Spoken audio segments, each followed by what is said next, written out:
Welcome to Choice Classic Radio. Like us on Facebook, subscribe to us on YouTube, and help keep this show alive by donating at choiceclassicradio.com. For more of your favorite old-time radio shows, join us on our companion podcast, Choice Classic Radio, Mystery, Suspense, Dramas, and Horrors, where we bring to you the most mysterious tales that the golden age of radio had to offer. And now, with 728 episodes made, broadcasting on CBS Radio Network from 1949 to 1962, we bring to you yours truly, Johnny Dollar. From Hollywood, it's time now for Edmund O'Brien as Johnny Dollar. Mrs. French speaking. Who is this? Oh, I'm sorry for my explosive greeting, Mrs. French. It's a habit I've gotten into. This is Mr. Dollar from the insurance company. Oh, yes, I received the message that you'd called. But I don't think I understand you're coming to Chicago. Well, I guess they haven't got around to writing you about it. They sent me here to talk to you about your son. I see. And then if we decide there are grounds for your fears about him, they've given me authority to go out to the Malay states and investigate the situation. Oh, that's very nice of them. I am afraid for Edward. I'll come out to see you about 1:30 then, Mrs. French.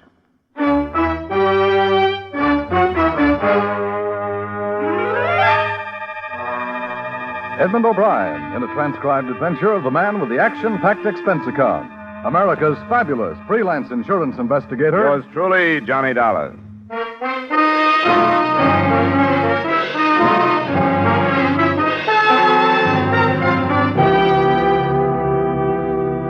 Expense account submitted by Special Investigator Johnny Dollar to Home Office Tri-State Insurance Group, Hartford, Connecticut. The following is an accounting of expenditures during my investigation of the Edward French matter. Expense account item 1, $95 airfare and incidentals between Hartford and Chicago, the home of Edward French's mother. There the story went about as follows. Edward French had left the States after the war and gone to the Malay States, where he managed a tea plantation, concentrating on sales to a buyer for the Jewel Tea Company. He'd married an English girl, and their life seemed pleasant enough, but a letter from a Constable Wicklow had reported the abrupt end of that. Edward, on a business trip to Singapore, had disappeared. The current crop of Malay guerrillas was suspected, but there was not one clue as to whether he was alive or dead.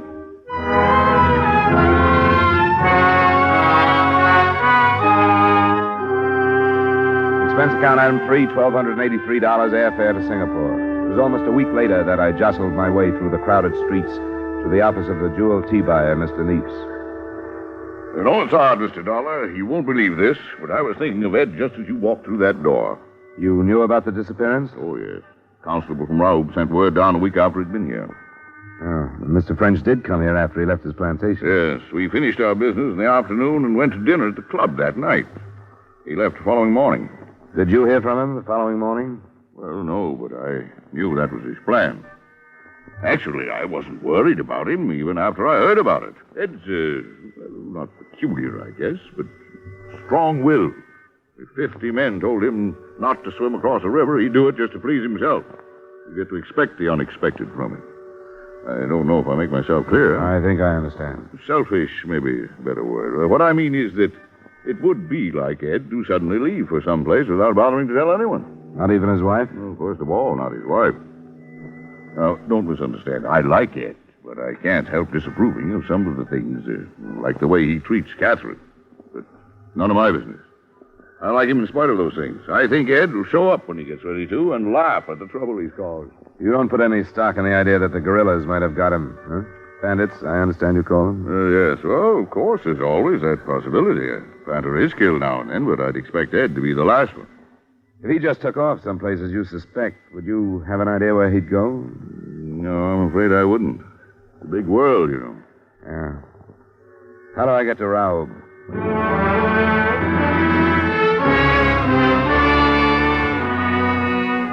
I began to appreciate the state of siege British Malaya is living under when I boarded the train the next morning. All the windows in all the cars were covered with wood, hard and thick enough to withstand fair-sized bullets. At the stopping point near Raoub, I was met by 2 native policemen armed with Bren guns who drove me the rest of the way in a jeep that had been encased in armor. There was no trouble, but by the time I reached the police station in Raoub, I had a healthy respect for the dank wall of jungle that pushed in from all sides and the unseen enemy it hid. because on the way I was notified by the native driver that Constable Wicklow had been killed from ambush the day before. His replacement was Constable Downs. It's a nasty business, cleaning them out. Poor Wicklow'd been at it for almost a year. Well, it must have happened after I talked to the police in Singapore. Yes, last night. They attacked the Stewart estate. That adjoins French's. Wicklow was killed on the way out with reinforcements. They'll single out the leader every chance they get. What do you know about French's disappearance? Very little, I'm afraid. I read Wicklow's report when I learned you were coming. Undoubtedly the work of the bandits, although it might appear to be kidnapping. Kidnapping? That's a new theory. Oh, hardly a theory yet. But it's not been their habit to conceal the bodies of their victims. This is the first case on record where a vehicle has been taken. I didn't know about that either. That's what Wicklow's report said. That's all I know about it. Constable, I want to go out and talk with his wife. How do you... Take the Jeep by all means. It's rather late in the afternoon to start out. If you can't be sure of getting back here before dark, well, there's hardly any possibility that you'll take a chance. The native boys simply won't start back. They'll stay behind the barricade there for the night, and so will you.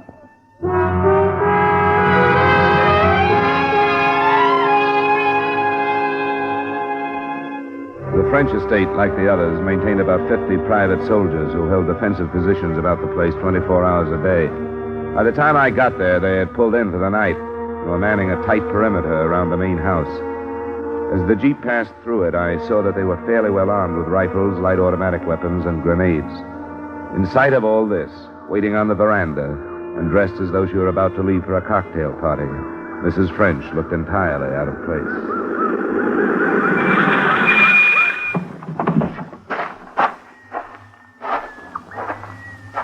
Mrs. French? Yes? Oh, didn't Constable Downs telephone about my coming? He said he would. Constable Downs? I'm afraid he wasn't able to. Our telephone wires have been out. Oh. Well, my name is Dollar, Mrs. French.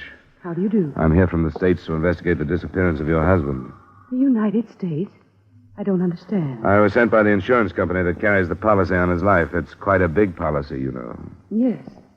Please sit down. Thank you. Mr. Dollar, you must understand what our fears are. That Edward has been killed by the bandits. There's no proof of that yet. As a matter of fact, Constable Downs seems to think there's a fair possibility that he hasn't been. What did he say? That they never bother to hide anyone they've killed, and your husband's body hasn't been found. Also, that they never steal cars, and your husband's car hasn't been found. I haven't dared to hope. What does he think it means? I don't think he's sure, but he mentioned kidnapping. I didn't know until I talked to him that your husband had been in his car when he disappeared. Does that mean that he drove to Singapore? Yes, he always drove. Through more than 200 miles of jungle during an emergency like this? Why would he do that?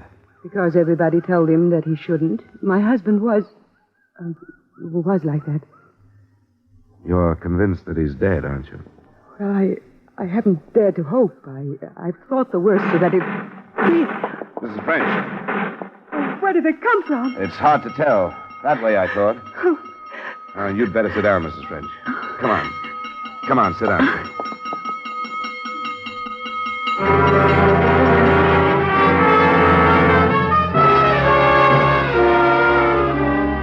About 15 minutes later, I thought I understood her violent reaction to the shots in the far distance.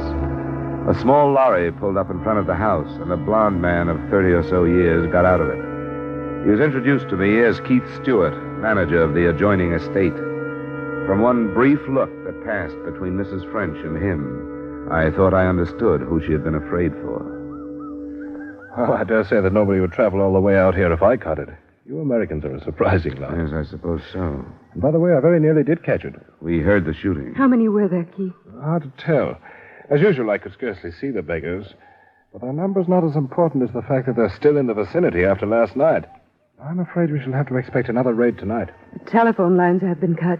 Yes, I rather thought they had. I tried to call. That's why I popped over. I think we can expect them here tonight. Is that your Jeep, Mr. Dollar? Constable Downs let me use it. I wouldn't try to return to Raoub until morning if I were you.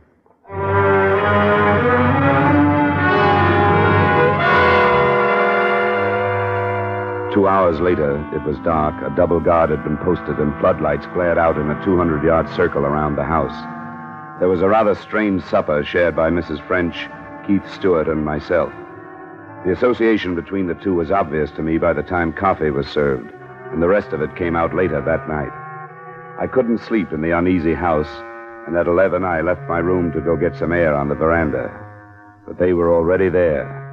And what I overheard from inside the house just about settled the case as far as I was concerned. I was waiting for a definite statement when the conversation was interrupted. Here. Go inside, Catherine. What is it, Stewart? Well, sir, did our little war awaken you? I wasn't asleep. You said you had a weapon for me? Yeah. Go inside, Catherine. All right. Please be careful. Right over here, Mr. Dollar. Not a gun of American manufacture. Are you familiar with the Thompson product? Yeah, thanks. You'll have to arm it. The chamber's empty. Now then, you're going out there with me? That's what you wanted, wasn't it? Very good. Rather an odd way to carry on an insurance investigation, isn't it? That's right. But you'd hardly call this an ordinary case.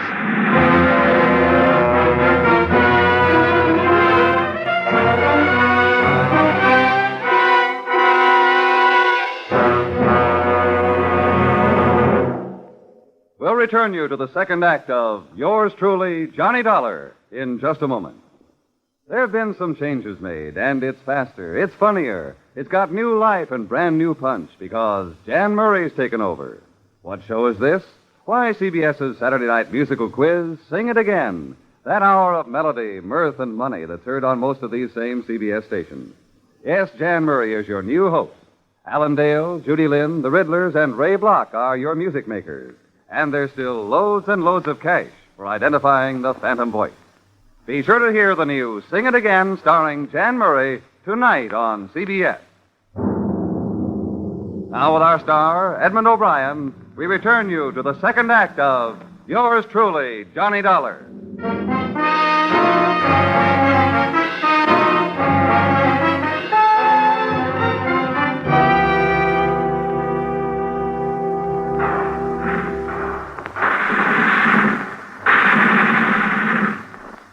Converge your fire! Converge! Blaster, keep that lane covered! We've other guns to look about for targets. There's a movement to the left, Stewart. Good man, 2 of them. Take them if you like. There's 100 of them. The main force all right. Swing your fire! You there! Concentrate on their rear. You 2 dollars. Straighten them out! We'll be in the enfilade position.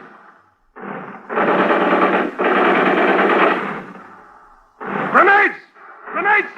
Now!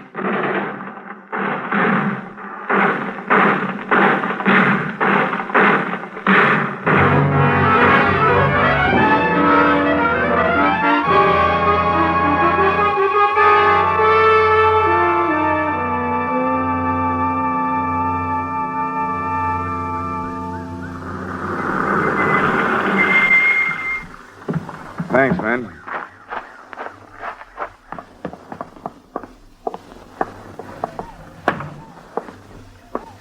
Well, good morning, Mr. Dollar. Bandits gave you a bit of a go last night, I'm It told. was over by 2 a.m. I'm sorry I got your men into it, Constable. Oh, nonsense. They're policemen. You brought them both back, didn't you?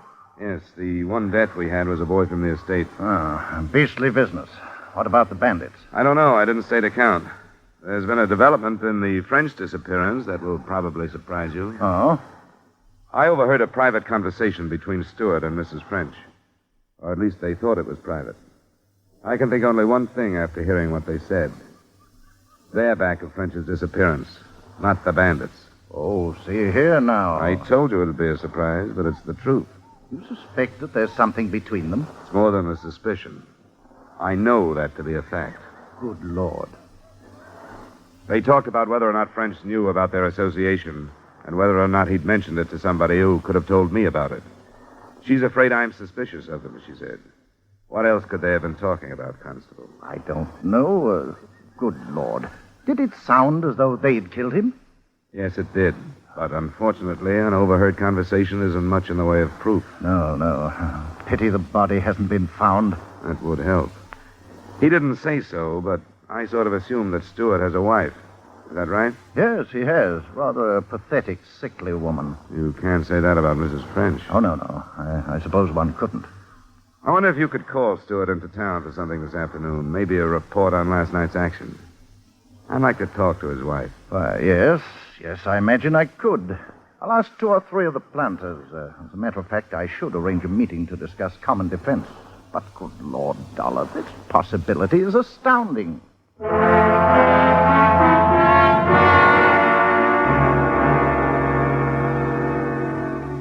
was almost too hot to move when Constable Downs opened his meeting, but I jeeped to the Stewart estate and was admitted to the room where Mrs. Stewart was resting, a pale, fever-ridden woman. Mr. Dollar, you've traveled a great distance in order to ask questions. I find rather strange your hesitancy now that you are here. There are some questions that are particularly hard to ask. About your husband, Mrs. Stewart. Yes? Do you know about your husband and Mrs. French? Of course I've known. He's in love with her. And I don't care. Has he spoken of divorce? Under British law, Mr. Dollar, it would be my place to speak of divorce. Why do you ask? I wondered if he or they had any plans for the future. I assure you that any of Keith's plans for the future will include me. Unless he kills me. At times I wish he would. Do you think Edward French knew about his wife? I don't know. Mrs. Stewart, I don't know if you really think your husband is capable of killing you. But it looks very much as though he did kill Edward French. I hope he did. And I hope he's punished for it. Can you think of anything that might help me prove that he did? No. Oh, I wish I could remember. French disappeared about a month ago. Evidently, he left Singapore in his car. If your husband killed him, he would have to have met him on the road back. Can you remember your husband leaving for any length of time about a month ago? Yes. Yes, I do remember. A month ago. He left before noon in his lorry. He was gone for 2 or 3 hours. Did he say where he'd gone? No. I asked him, and he said he'd been inspecting the groves. But he was lying.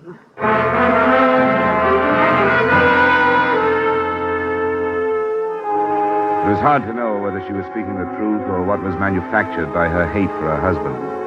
When I left her, I went back to the French estate. Mrs. French was reportedly too ill from the previous night's excitement to see me at the moment, and I was told to wait. I waited until an hour before dark and then was faced not by the lady of the estate, but by Keith Stewart. My wife told me about your visit, Mr. Dollar. She did? I was hoping that she wouldn't. I'm sorry that you bothered her. She's quite ill.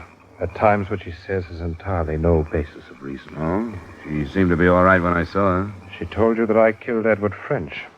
Do you think that's a reasonable statement? She didn't tell me that. And why should she say that she did? Probably because I told her. You told her? Yeah. Why would you think a thing like that, Mr. Dollar? Because it doesn't look like natives' work, for one thing. The body hidden, the car missing. That doesn't necessarily follow, Mr. Dollar. A jungle animal might have made off with his body. An armored auto such as his could be sold quite easily for a great deal of money. His body might also offer proof of who killed him. The car, too, possibly. I'm afraid you're in error, Mr. Dollar. Edward was killed by bandits. How do you know that? Considering the number of deaths attributable to them, I think it's safe to assume. You're in love with his wife. I make no secret of that, sir. You made no secret of your conversation with her last night, either. What do you mean? I mean on the veranda last night, just before the attack. I see. You told her there was nothing to worry about, if you'll remember. But you were wrong. I'm afraid you were, too, Mr. Dollar. Spying is not looked upon with any amount of favor here. It's not my usual method, but your stupidity made it almost unavoidable.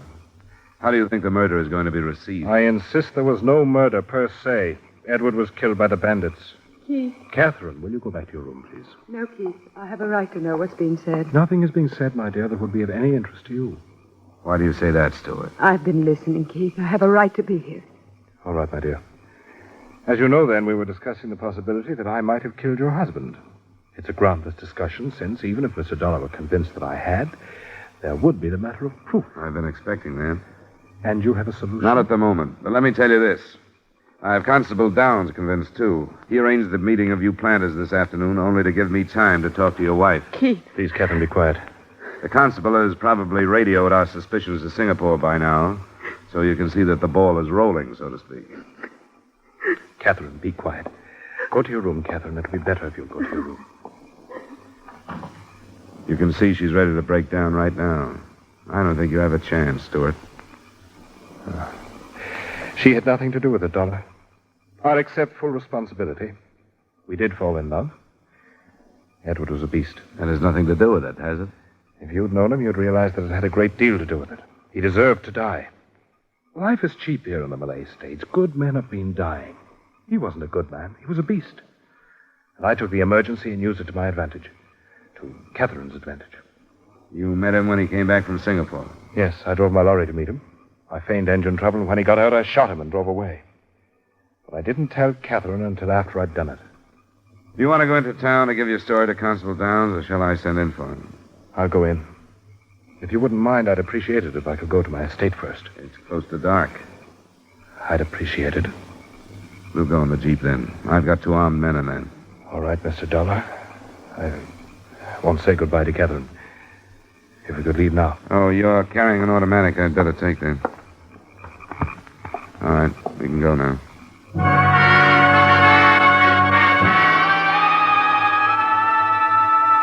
It was too close to dark when we swung into the last mile of his estate. The jungle seemed to press in closer than ever. The orange sun had sunk below the trees by the time we reached the house. The guard was set, and I wondered if I'd spent another night with a Thompson in my hand. We walked into the house, and there faced a man I didn't recognize until Stuart screamed his name. French! French, but how? An emaciated Edward French, a scarecrow, half alive, and holding a pistol in his hand. French? Edward? Yes, Keith. No, Edward, no! You are Edward French? Yes, I'm Edward French. I'm still alive. I stayed alive so I could come back and face the man who thought he'd killed me. How is Catherine? Edward. Is she happy thinking I'm dead? She should have known that I wouldn't die. I didn't die, Keith. Keith was going in to give himself up, French. You won't have to now. Oh, wait a minute. Let things go the way they're going. I know how things are going. I don't know you, but don't try to stop me. Edward. Look, Edward, there's nothing I can say. Nothing I can say, but Edward, there must be something.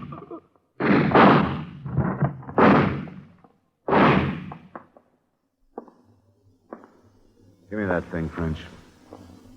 Sure. There it is. Well, I've shown them a thing or two around here. Yeah, you sure have.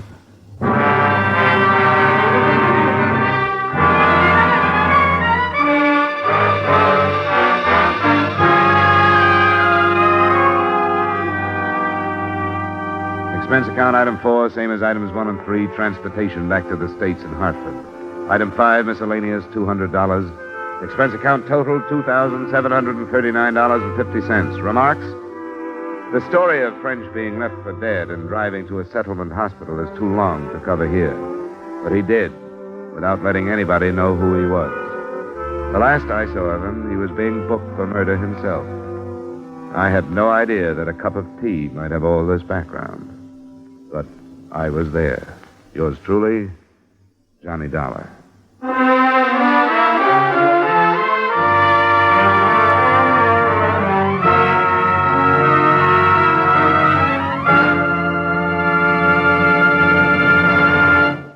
Yours truly, Johnny Dollar, stars Edmund O'Brien in the title role and is written by Gil Dodd with music by Wilbur Hatch. Edmund O'Brien's latest picture is the Paramount Pictures production, The Redhead and the Cowboy. Featured in tonight's cast were Jeanette Nolan, John McIntyre, Tudor Owen, Maria Palmer, and Dan O'Herlihy. Yours truly, Johnny Dollar, was transcribed in Hollywood by Jaime Del Valle. This is Dan Coverly inviting you to join us next week at this time when Edmund O'Brien returns as... Yours truly, Johnny Dollar.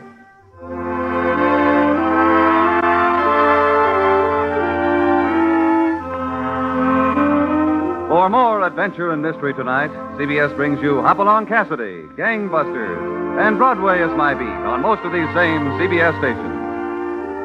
Stay tuned now for Larry LeSueur with 5 minutes of the latest news, which follows immediately over most of these same CBS stations.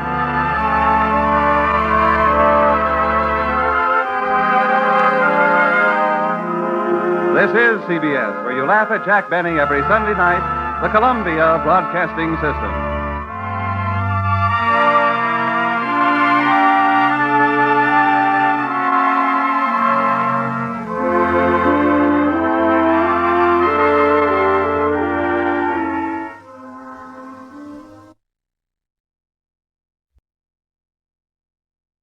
That concludes today's episode. We'd like to thank you and remind you to donate at choiceclassicradio.com. Remember, your donations make episodes like this possible.